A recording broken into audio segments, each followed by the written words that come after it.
하나님의 은혜가 오늘 예배 참석한 성도 여러분들이 함께하길 예수님의 이름으로 축복합니다.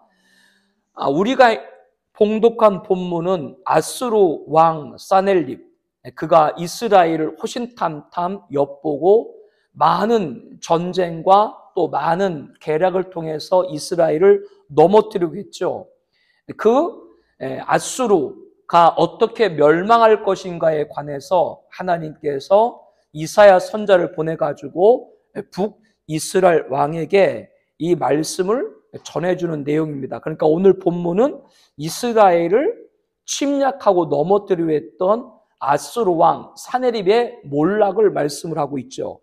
오늘 우리는 열왕기하 19장 20절 말씀부터 봤습니다마는 이렇게 공격을 받는 나라의 국가에 큰 어려움을 겪고 있는 이스라엘에게는 지금 어려움을 갖고 있지만 19장 34절에 보게 되면 내가 나와 나의 종 다윗을 위하여 이 성을 보호하여 구원하리라. 즉 하나님께서는 이 성을 보호하여 구원하리라. 예루살렘, 이스라엘 지키시겠다.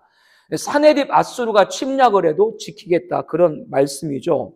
자, 이렇게 하나님께서 이스라엘을 지키겠다라는 응답을 주셨을 때 그 응답하기 전에 19장 20절에 뭐라고 말씀하고 있어요? 아모스의 아들 이사야가 히스기야에게 보내요. 당시에 히스기야 왕 시대였단 말이에요. 이르되 이스라엘 하나님 여호와의 말씀이 내가 아수르 왕 사네립 때문에 내게 기도하였다는 것을. 지금 히스기야 왕은 나라가 아수르에서 공격을 받으니까 하나님 앞에 기도를 했던 거예요. 그렇기 때문에 이제 그 기도하는 것을 내가 보았노라 들었노라. 그러니까 하나님이 히스기야 왕의 기도를 들은 거예요. 그래가지고 그 나라 북이스라엘 지키겠다라고 말씀을 하는 것이죠. 이렇게 히스기야가 하나님 앞에 기도할 때 이 말씀에 등장하는 이사야 선자가 등장하죠. 그래서 19장 1절에 보게 되면 히스기야 왕이 듣고 그 옷을 찢고 굵은 벼슬을 두르고 여호와의 전에 들어가. 히스기야 왕이 누구의 말을 들었냐면 이사야 선지자의 말을 들었다고 하는 것이죠. 그래서 선지자 말을 듣고 자기의 옷을 찢었다.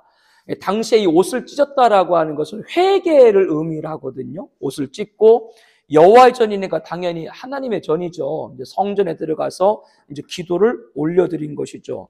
그때 이렇게 기도하고 있을 때 19장 2절에 보면 왕궁의 책임자인 엘리야김과 서기관과 셈나와 제사자 중 장로들에게 굵은 배를 둘러서 아모스의 아들 선지자 이사야에게로 보내리라. 누구를 보내리라? 이사야에게로 보내리라. 이 이사야에게로 보내가지고 선지자에게 보내가지고 어떻게 하여야 지금 이 나라의 위협에서 이길 수 있겠습니까? 이렇게 물은 거예요. 그러니까 하나님의 사람에게 물은 거죠. 그래서 19장 3절에 그들이 이사야에게 이르되 히스기야 말씀이 오늘은 환난과 징벌과 모욕의 날이라 아이를 낳을 때가 되었으나 해선할 힘이 없도다. 지금 현재 이스라엘은 이렇게 어려운 처지에 있다. 지금 그거를 말하고 있는 거예요.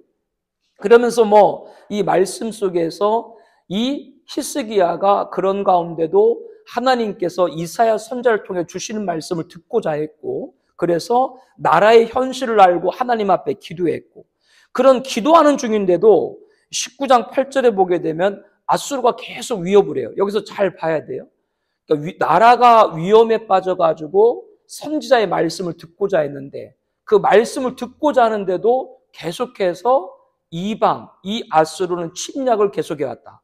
그러니까 우리가 마음을 돌이켜서 하나님 말씀을 듣고자 하는데도 누가? 이방, 대적들이 자꾸 우리를 넘어뜨리려고 하는 것이죠. 지금 그런 순간이란 말이에요. 기도하고 하나님 말씀을 듣는 순간에도 자꾸 이방들이 우리를 넘어뜨려 한다. 그러나 그럼에도 불구하고 히스기야는 오늘 집에 돌아가서 이 19장 말씀을 쭉 보시면 되겠습니다만은 히스기야는 끝까지 하나님 말씀을 듣고 그 말씀을 따라 기도하기를 쉬지 않았을 때 오늘 우리가 봉독한 말씀처럼 이제 하나님께서 이사야를 통해서 너의 대적 아수르를 다 무너뜨리겠다. 그리고 이스라엘은 구원하겠다. 그래서 19장 35절에 보면 찾을 수 있는 분들은 함께 찾기를 원합니다. 이 밤에 여호와의 사자가 나와 아수르 진영에서 군사 18만 5천 명을 치나 아침에 일찍 일어나 보니 다 송장이 되었더라. 지금 아수르 군대 몇 명이? 18만 5천 명. 즉 이스라엘을 침략하러 왔던 18만 5천 명이 누가? 여호와의 사자. 오늘 주일 2부 예배 말씀에도 아람 왕과 북이스라엘 왕 얘기를 했죠. 왜 아람 왕이 이스라엘을 공격하려고 계획만 세우기만 하면 이스라엘은 어떻게 알았는지 다 그 공격을 대비해. 알고 보니까 누가? 하나님의 사람 엘리야 선자를 통해 가지고 아람 왕의 군대의 공격을 미리 다 알게 하시고 대비하도록 한 것이죠. 그래서 이 엘리사를 죽이고자 아람 왕이 강한 군대와 많은 병거를 보냈지만 엘리사는 두려워하지 않았어요. 왜? 하나님께서 보내신 불말과 불병거가 오히려 엘리사를 에워싸고 엘리사를 잡으러 온 아람 군대보다 더 압도했기 때문이죠. 시종의 눈은 보여요, 안 보여? 안 보였죠. 그래서 엘리사가 기도하니까 진짜 엘리사를 둘러싸고 있는 그런 수많은 불말과 병거를 보고 시종이 그때서야 하나님이 지킨다는 거 믿죠. 이렇게 하나님께서 천사를 보내가지고 엘리사를 지켜오와 똑같이 이 19장 35절에 봐도 여호와의 사자가, 지금 북이스라엘은 전쟁에 나가지도 않았어요. 나가지도 않았는데 여호와의 사자가 아수르 진영에 있는 군사 18만 5천 명을 순식간에 치고 그들이 아침에 일어나 보니까 다 뭐가 됐다? 송장이 됐다. 그래서 19장 36절에 보게 되면 아수르 왕 사네립이 떠나 돌아가서 니느에 거주하니, 그러니까 다시 돌아간 거죠. 그 병사들이 다 죽고 나니까.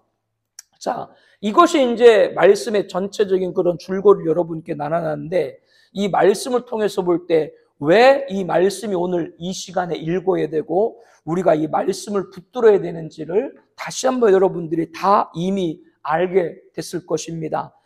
대통령뿐 아니라 이 나라의 모든 사람들이 히스기야 왕이 그 국난의 시기에 이사야 선지자의 말씀을, 그를 통해서 하나님 말씀을 듣고자 했던 것처럼 대통령부터 이 나라의 모든 사람들이 하나님을 말씀을 듣고자 하는데 집중해야 될 줄로 믿습니다. 이게 지금 살 길이다. 지금 이 히스기 왕은 자기 사신들을 보내서 누구의 말?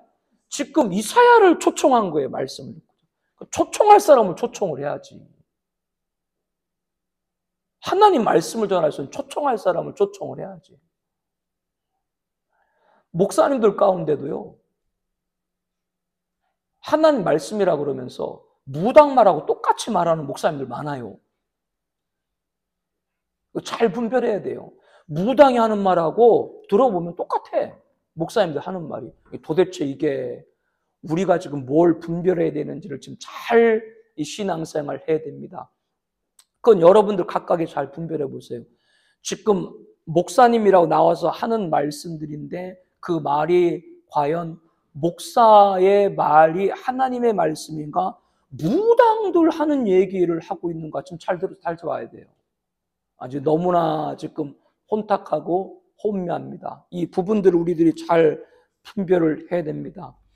여의도의 중심으로 보게 되면 빨리 대통령 헌재에서 탄핵 인용이 돼서 대통령 파면을 원하는 사람들이 여의도의 중심으로 많이 모이고 있고, 그 다음에 광화문에는 헌재에서 대통령 탄핵을 기각을 시켜서 빨리 대통령이 복귀를 되기를 바라는 그런 분들이 거기에 좀 많이 모이는데, 그럼 그 양쪽 자리에 누가 성령님의 역사예요?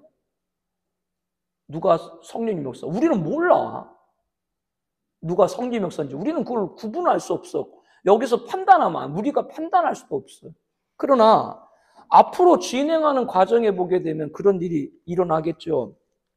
제 주변의 목사님들 가운데 선거 부정 운동하시는 목사님들 주변에 많이 계시고, 지난번에 그 식사하는데 그러대 그 선관위 조사에서 부정이 나오면 밥을 사래, 뭐 돈 내기를 하잖아, 어쨌거나 그렇게 얘기를 하대. 그러니까 그 목사님이 하는 얘기하고 지금 무당이 하는 얘기가 똑같다니까요. 지금 무당들 나와가지고 그러잖아요, 선거 부정이라고. 왜 무당들이 하는 얘기를 목사님들이 하는데? 자, 그분들은 나름대로 정의라고 생각해. 여기서 잘 판단해. 정의라고 생각을 해. 지금 정의로운 얘기를 한다고 그래. 그런데 그 정의로운 말을 한다는 그분들 말을 들으면 혼란스러워, 이상하게. 온통 이 나라가 다 국가의 시스템이 잘못된 걸로 더 보여져. 뭐 선관위도 잘못됐고 국회도 잘못됐고. 지금 국회의원들이 다 가짜라며. 선거 부정해서 뽑힌 사람이라며, 국회의원들이. 뭐 어떤 분은 다 전체가 빨갱이라며, 전부가요. 예전에 1980년 5.18 광주 민주항쟁 운동 때, 그때 많은 분들이 목숨을 잃었죠. 그때 그 공수부대에 참여했던 분도 제가 만나서 얘기를 들었어요. 근데 자기들은 진짜 거기 광주 시민들이 북한에 지령받은 간첩을 알았다는 거예요. 그 공수부대들은. 그러니까 그 공수부대들이 민간인들을 사살을 하고 개머리판으로 그 민간인들 무차별적으로 폭력을 하고 그렇게. 그러니까 그 공수부대들 자기들은 그렇게 지시를 받았다는 거예요. 그 시간이 뭐 지나가지고 지금도 5.18 광주 민주항쟁 때는 북한이 개입해가지고 소요를 일으켜서 민간을 폭동한 거다. 그럼 여러분 가만히 생각할 때 5.18 광주 민중항 때 북한군이 만약에 개입했다면 누가 가장 큰 잘못이에요? 그 당시에 국군 최고 통수권자가 누구였는데? 아니, 국군 통수권자가 북한이 들어와서 광주 민주항쟁을 일으키는데도 가만히 있어. 그 국군 통수권자가 잘못된 거지. 왜 그걸 민간인한테 책임을 다 돌리는데? 앞뒤가 이상. 그러니까 정의를 얘기하는데 그 정의를 들으면 혼란스러워요. 대통령도 못 믿고 국회의원도 못 믿고 선관위도 못 믿고 다 못 믿게 만들어. 그리고 그분들 하면 자기 말이 옳대. 자기 말을 따라야 된대. 그건 하나님의 말씀이 아니다. 정의를 얘기하는데 혼란스럽게 만든다. 국가의 시스템을 부정한다. 그거는 하나님의 말씀일 수 없다. 라는 부분들을 우리들 잘 구분할 필요가 있습니다. 이런 부분들. 그래서 오늘 말씀의 요지는 다른 것이 아닙니다.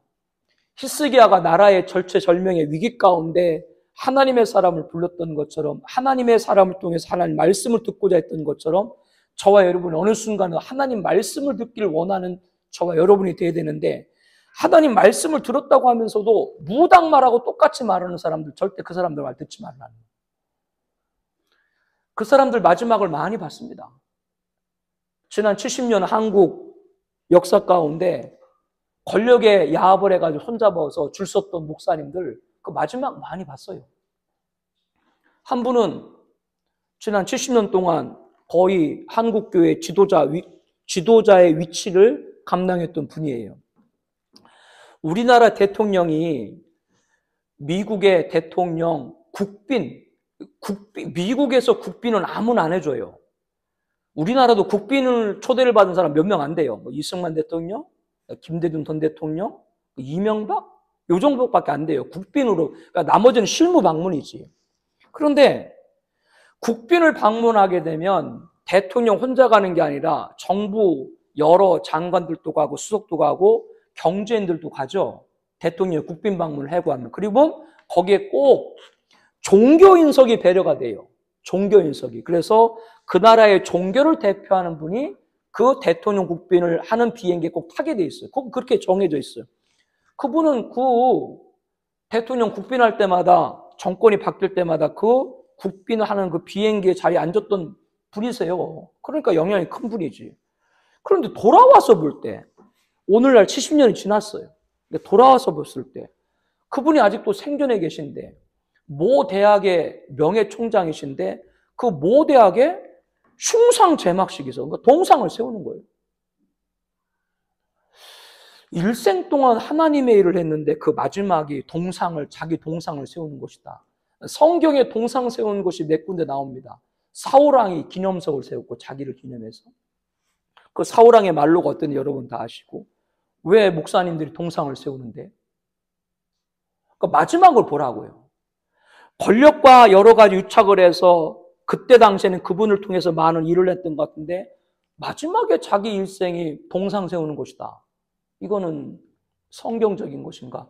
그분들이 가는 길이 과연 성경에 합당한 길인가는 잘 여러분들 구분을 해야 됩니다. 이거 구분하지 못하면 너무나도 마지막 혼미해요. 이 얘기를 지난번 어떤 모임에서 하니까 이지원 목사가 빨갱이라고 그러대. 제가 빨갱이로 보여요? 죄송합니다. 김일성 살아있을 때 김일성 욕 많이 했던 분이 있어요.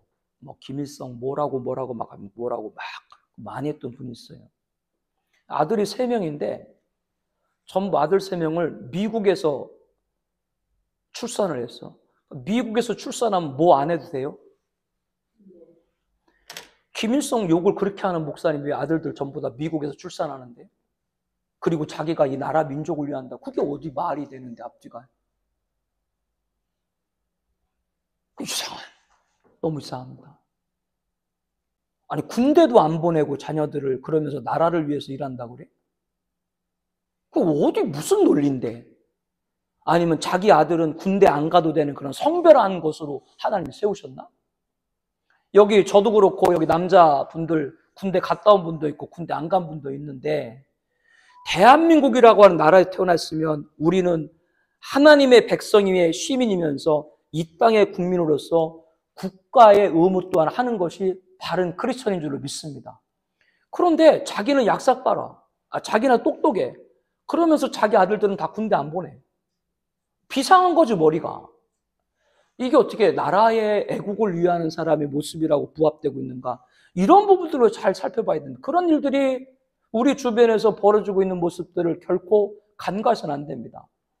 지금 나라를 위해서 일한다라고 하시는 분들이 과연 국가를 위해서 하는 것인지 자기 사리사욕을 위해서 하는 것인지 우리 또한 잘 분별하기로 하고, 오늘 말씀의 핵심은 뭐예요? 개인이 됐건 그 사회가 됐건 그 나라가 됐건 어떤 위기, 아니 위기가 아닌 평상시라도 히스기야가 이사야 선지자를 통해서 말씀을 듣도록 했던 것처럼 정말로 하나님 말씀을 듣는 하나님 말씀을 듣는 것이 먼저가 돼야 되고, 그 하나님 말씀을 듣는데도 정말 하나님 말씀을 전하는가를 분별할 수 있는 해안을 가는 여러분 되길 축복합니다. 이거 엉키면 그 사람 신앙생활 바로 못해요. 예. 그러니까 뭐 5.18이 빨갱이가 돌아서 했다 얘기하고, 선거 다 부정이고 국회의원들 절반이 다 잘못됐다 얘기하고, 자기가 왜 0.7%로 이겼냐, 자기가 여론조사할 때 10% 이겼는데, 그러니까 이거 다 잘못됐다. 혼란이. 그거는 마귀가 무당이 하는 말이지 그건 하나님 말씀 하는 얘기가 아니에요.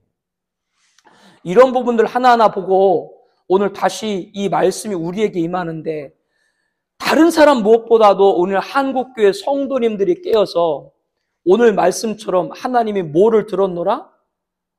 히스기야의 뭐를 들었노라? 내게 기도하는 것을 내가 들었다. 하나님의 백성인 저와 여러분들이 기도하는 걸 듣고 난 다음에 하나님이 뭐라 그랬어요? 내가 나와 나의 종 다윗을 위하여 이 성을 보호하여 구원하리라. 이 대한민국을 보호하여 구원하리라. 그 응답이 임하길 축복합니다. 주의 백성들의 기도를 들으시고 다른 거 돌아보지 말아라. 저와 여러분들이 그렇게 이 나라 민족을 위해 기도하고, 이 나라가 하나님이 보호하시고 구원할 때 우리뿐 아니라 우리의 자녀 나가 우리 이웃과 이 사회까지 하나님이 지키시는 바가 된 줄로 믿습니다. 오늘 또 하나님은 여호와의 사자 천군 천사를 보내신다. 우리들 앞에는 대적이 누굴지라도 하나님 보내신 천군 천사 앞에 그들은 흔적도 없이 사라질 줄로 믿습니다. 그 하나님의 지키심이, 그 하나님 보내신 여호와의 사자를 통한 지키심이 여러분 가정에도 우리 교회에도 이 나라에도 다시 한번 있기를 예수님의 이름으로 축복합니다.